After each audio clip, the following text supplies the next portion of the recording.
Bonsoir et merci de nous ouvrir vos portes pour une rencontre exceptionnelle, une rencontre qui a déjà changé des milliers de vies, peut-être la vôtre ce soir. Installez-vous confortablement. Bon sabbat chez vous. Saison 7 commence maintenant.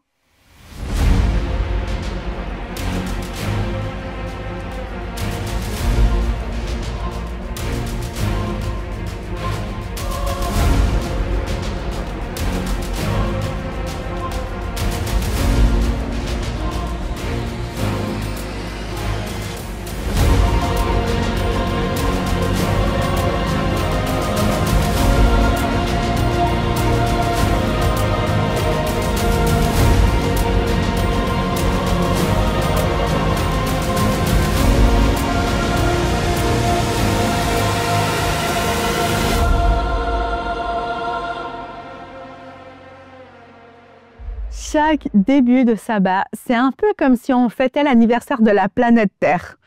Le sabbat remonte à la création, on peut le lire dans la Genèse chapitre 2, à l'époque où tout a été parfait, bon aux yeux de Dieu, à l'époque où le monde ne connaissait pas la tristesse et où Adam et Ève recevaient quotidiennement la visite de Dieu. Carrément le rêve, quoi.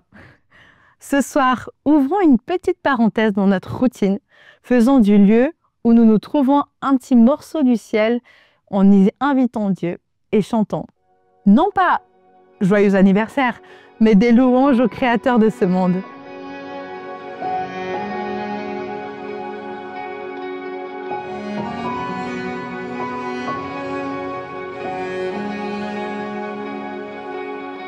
Même si pour moi tu devais t'abaisser pour porter ma vie et tout réconcilier, me montrer le Père qui m'a tant aimé. Je sais que pour moi tu l'as fait. Je sais que pour moi tu l'as fait. Même si tu devais quitter toute gloire, venir t'incarner, épouser notre histoire, au cœur de chaque homme déposer l'espoir. Je sais que pour moi tu l'as fait. Je sais que pour moi tu l'as fait, car mon Dieu tient toujours ses promesses, me couvrant de tendresse. Voici quel est mon Dieu, car il fait toutes choses nouvelles. Sa grâce est éternelle, il a ouvert les yeux. Voici quel est mon Dieu.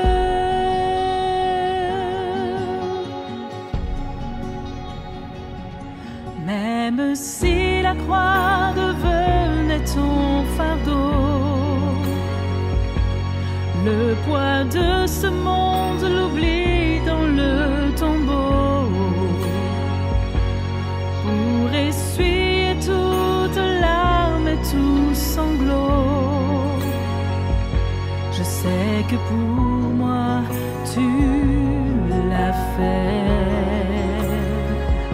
Je sais que pour moi tu l'as fait, car mon Dieu tient toujours ses promesses, me couvrant de tendresse. Voici quel est mon Dieu, car il fait toutes choses nouvelles. Sa grâce est éternelle, il a ouvert les cieux. Voici quel est mon Dieu.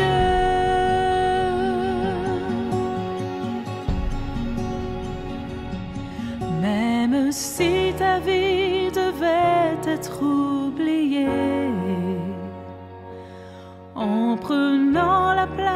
du serviteur caché, pour que je revive en ta fidélité. Je sais que pour moi tu l'as fait. Je sais que pour moi tu l'as fait,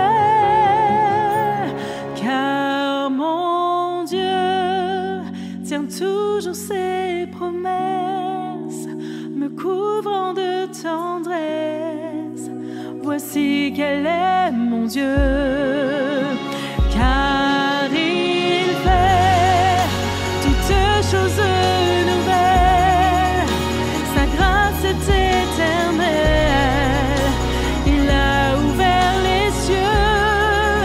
Voici quel est mon Dieu.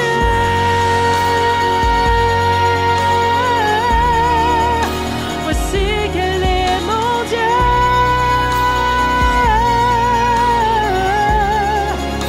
Voici quel est mon Dieu.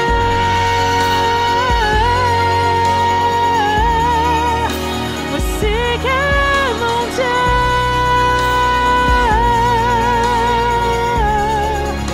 Voici quel est mon Dieu. Je vais vous poser une question qui va peut-être vous paraître bizarre, mais je la pose quand même. Est-ce que Dieu vous parle? Pour certains, cela peut sembler space, ésotérique ou pas du tout réaliste. Mais la Bible relate divers épisodes où Dieu s'est adressé à des hommes et des femmes et de plein de manières différentes. Un buisson ardent, une puissante lumière, une nuée, un éclair, un doigt qui écrit sur un mur ou plus directement avec sa propre voix. Dieu a beaucoup utilisé les songes, les rêves pour se révéler à l'être humain. S'il l'a fait avant, lui qui est le même, pourquoi ne le ferait-il pas encore aujourd'hui? Oui, Dieu parle encore pour notre plus grand bonheur et parfois, cela peut être bien perturbant, comme le montre le passage biblique que nous allons étudier ce soir. Nous allons être témoins de la rencontre dérangeante et vraiment décisive entre l'épouse de Pilate et Jésus. Écoutons.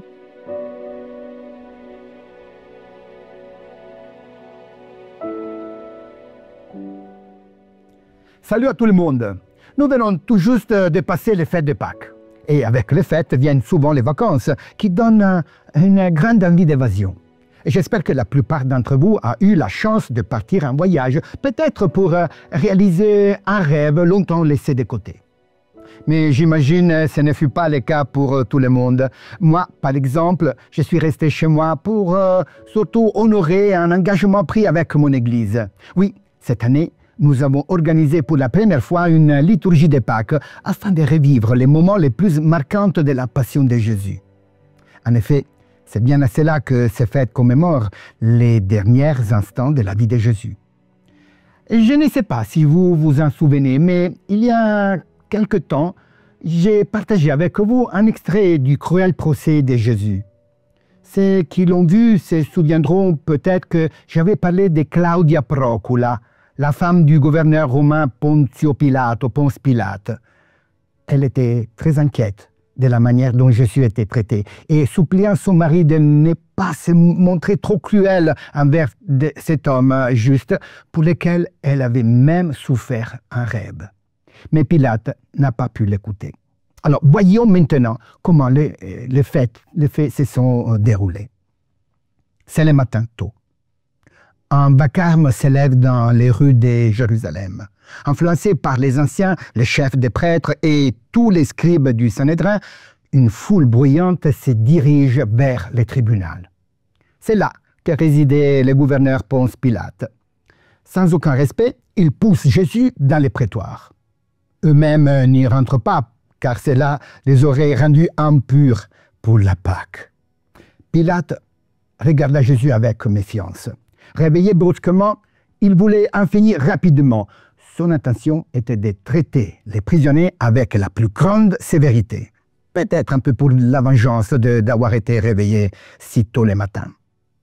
Mais après avoir observé les accusateurs, Pilate scruta attentivement Jésus. Il avait l'habitude de voir des criminels insolents et brutaux, mais cet homme était totalement différent. Il n'avait ni regard coupable, ni peur, ni défi dans les yeux. Pilate faisait face à un homme calme, digne, exempt de tout signe de crime. Cet aspect de Jésus fit changer d'avis Pilate. Il voulait désormais y voir un peu plus clair. Alors il demanda donc au prêtre de lui fournir des preuves. Quelles étaient les accusations fondées portées contre cet homme? Les Juifs n'en avaient pas finalement, et ils le savaient bien. Mais ils n'étaient pas là et ne voulaient pas un procès, mais une sentence, celle qui leur permettrait d'achever leur macabre complot. Pilate ne se laissait pas entraîner. Le contact avec Jésus l'avait bouleversé. Il insista encore. Mais quelle accusation portez-vous contre cet homme? Les prêtres se sentirent outrés par ce manque de confiance. Pourquoi Pilate remettait-il en question leur jugement? Ils avaient déjà prononcé la peine de mort. Il n'y avait plus lieu de douter de leur capacité de jugement. Quelque chose troublait Pilate et l'empêchait de faire ce qu'il faisait d'habitude, ratifier les sentences. Pour Jésus, il ne se sentait pas tranquille. Mais voyant la haine des prêtres et la foule excitée, il craignait une émeute et il céda donc à la pression, mais fit une erreur, du point de vue des Juifs, bien sûr. Il leur demanda pourquoi il avait amené ces prisonniers s'il avait déjà un jugement. Prenez-le, dit-il, et jugez-le selon votre loi. Pilate comprenait qu'il y avait une disproportion dans les jugements, mais ne voulait pas se mêler de leurs affaires religieuses absurdes. La réponse fut immédiate. Nous l'avons jugé, mais la loi ne nous permet pas de le mettre à mort. La situation devenait complexe pour Pilate. Il n'était pas prêt à condamner Jésus sans motif valable. Il voulut alors interroger directement Jésus dans son bureau. Il n'imaginait pas que cette rencontre aurait pu changer sa vie à jamais. « Mais qui es-tu? Es-tu le roi des Juifs ?» Et Jésus répondit en essayant de toucher le cœur de Pilate. « Est-ce toi qui l'as dit ou d'autres te l'ont dit à mon sujet ?» Pilate était maintenant troublé encore une fois. Il répondit à Jésus qu'il n'était pas juif. « Ce sont les tiens qui t'ont livré à moi. Qu'as-tu fait ?»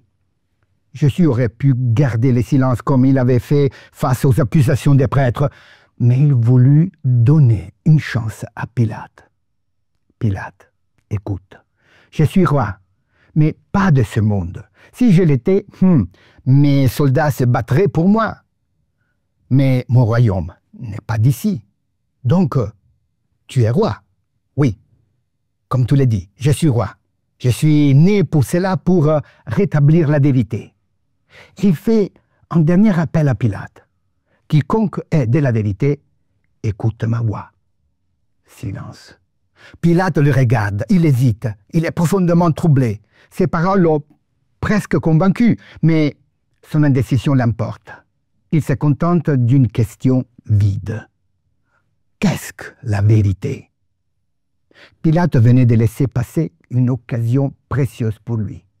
Il sort de son bureau, s'adresse aux Juifs et avec une autorité mal assurée, il déclare « Je ne trouve en lui aucun motif de condamnation. Point. » Et ces paroles irritèrent fortement les prêtres, qui hurlèrent encore plus fort, menaçant même Pilate de le dénoncer à l'empereur César.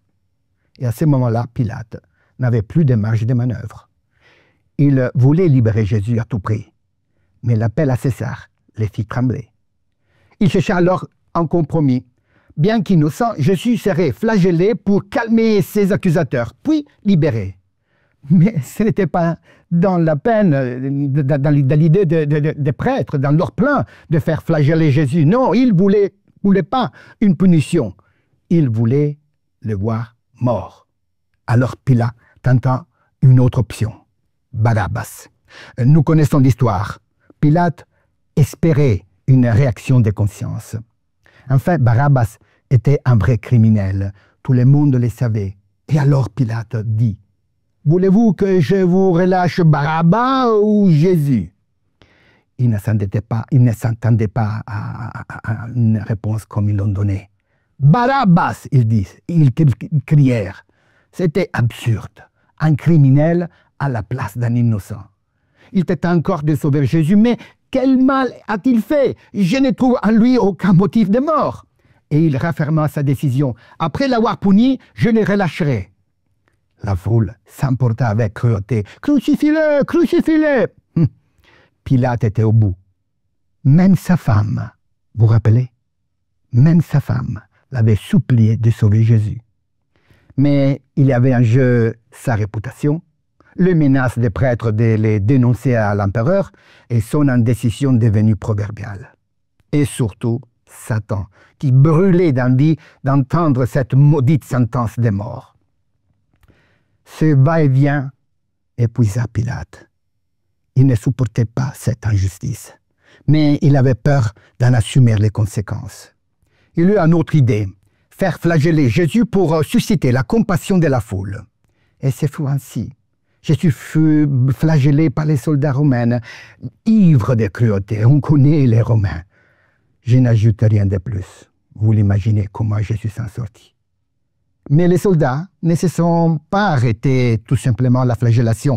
Ils l'humilièrent avec la couronne d'épines, les frappèrent, les traînèrent, se moquèrent de lui. Et enfin, Jésus fut ramené devant Pilate. Une scène horrible.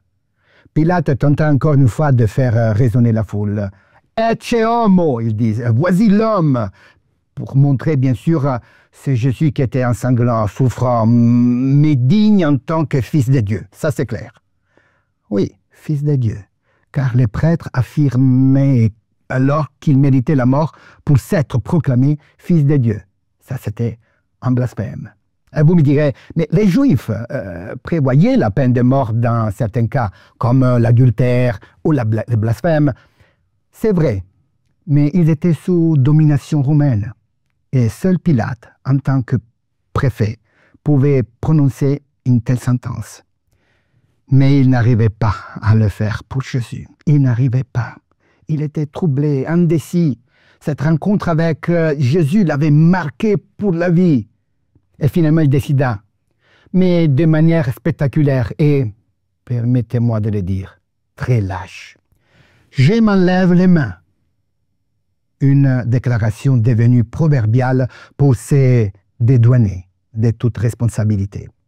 Et après l'avoir encore fait flageller, il livra Jésus pour qu'il soit crucifié. Pilate céda aux exigences des prêtres, par peur de perdre sa position et son honneur. Oui, il le veuille ou pas, Pilate fut complice d'injustice.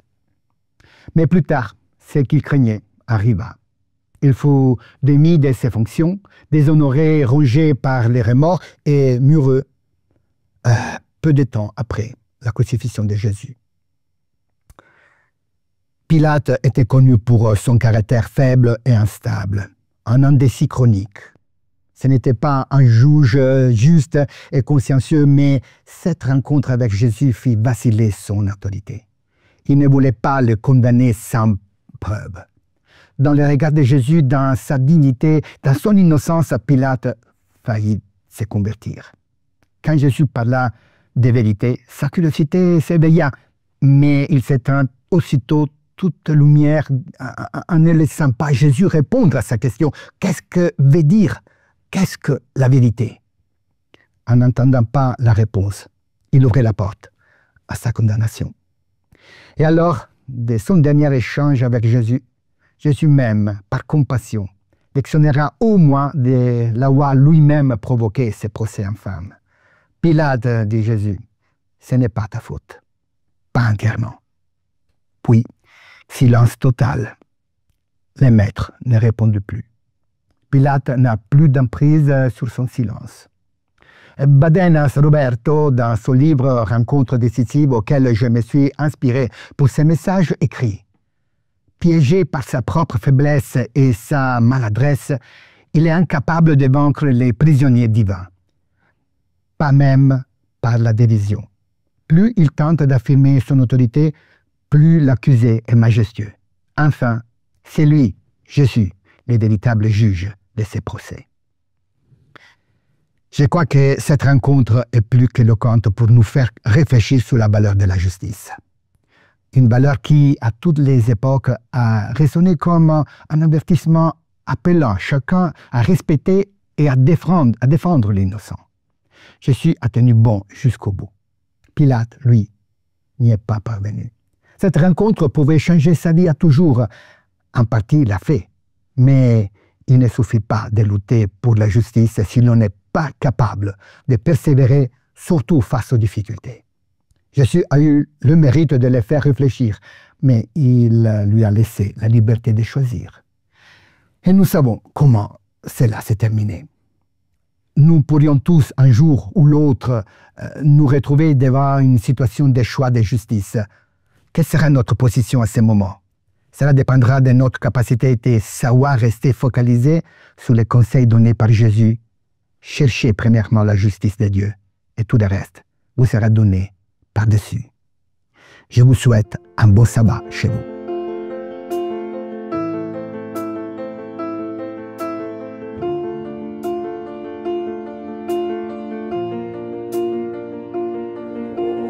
Tes voix dans ma tête ne cessent de me dire que je ne suis rien.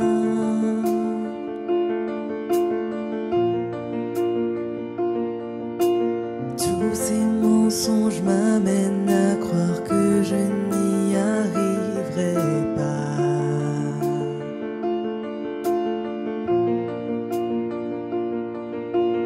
Ma vie ne se résume-t-elle qu'à des moments de haut, de bas?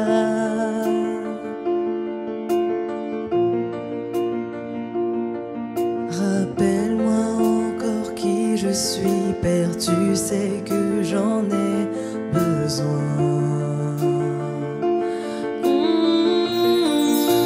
Tu dis que tu m'aimes quand je ne ressens rien. Tu dis que je suis fort, même quand je me sens faible. Tu dis que tu me tiens, même si je crois tomber. Quand je me sens oublié, tu dis que je suis à toi. Oh oui, je crois. Oh oui, je crois. Ce que tu dis de moi. Oh oui, je crois. La seule chose qui compte à présent, c'est ce que tu penses de moi.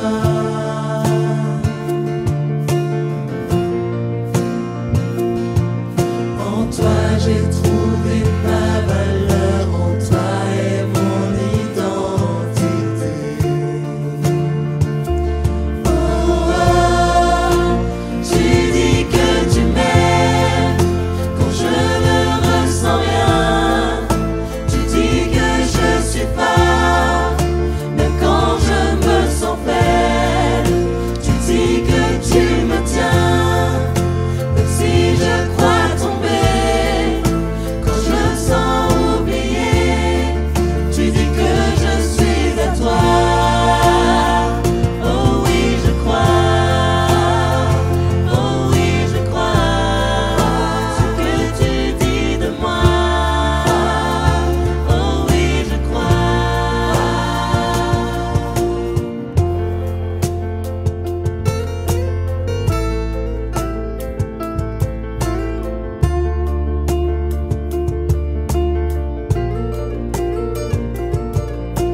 Tout ce que j'ai maintenant, c'est là je dépose à tes pieds.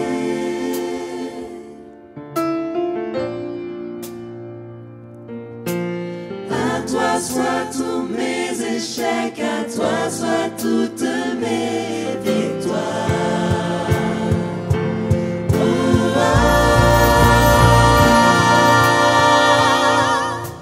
tu dis que tu m'aimes quand je ne ressens rien.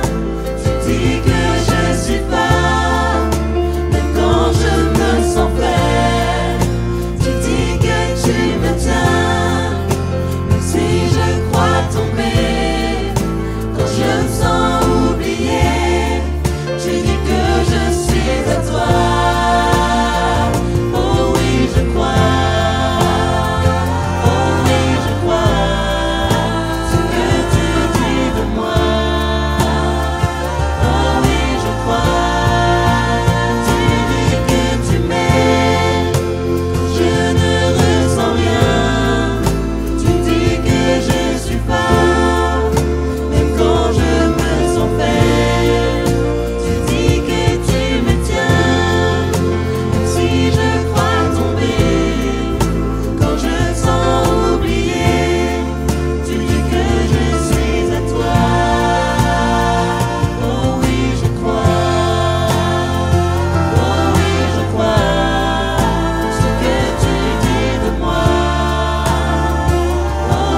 Prions.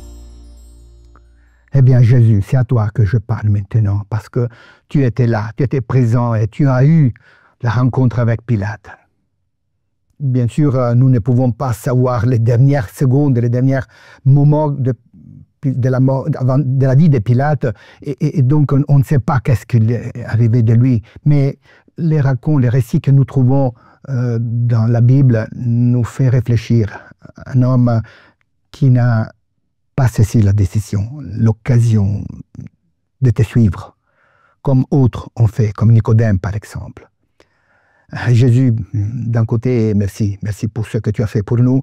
De l'autre côté, merci parce que tu t'es donné toujours la peine, malgré tes souffrances, d'essayer d'aider l'autre à prendre la bonne décision. Nous parlons de justice, mais nous parlons aussi de la vie éternelle. Aide-nous à saisir, Jésus, toujours les bons chemins pour rejoindre les points de contact, cette point de rencontre avec toi. Un jour, nous vivrons l'éternité avec toi et donc nous ne voulons pas perdre cette occasion. Aide-nous avec ces rencontres que nous trouvons dans l'Évangile. Aide-nous à faire bien attention à comment nous vivons et aux décisions que nous prenons. Je te demande de bénir nous tous, ceux qui écoutent, ceux qui sont là présents, ceux qui pourront écouter parce qu'on va partager ces rencontres avec nos amis, de bénir nous tous, afin d'être prêts les jours que tu reviendras. Je te demande tout cela dans ton nom. Amen. Chaque sabbat que Dieu a instauré depuis la création du monde, Dieu veut une rencontre personnelle et belle avec nous. Alors aujourd'hui, n'ayez pas peur, répondez positivement à son invitation et laissez-le vous surprendre par ces paroles qui seront exactement ce dont vous aurez besoin pour votre vie. Moi, je vous retrouve la semaine prochaine pour parler de la femme de la Bible qui ont connu une petite amnésie, si on peut dire comme ça. Vous êtes du genre à oublier même les choses importantes. Alors rendez-vous la semaine prochaine et d'ici là, faites de beaux rêves et bon sabbat chez vous.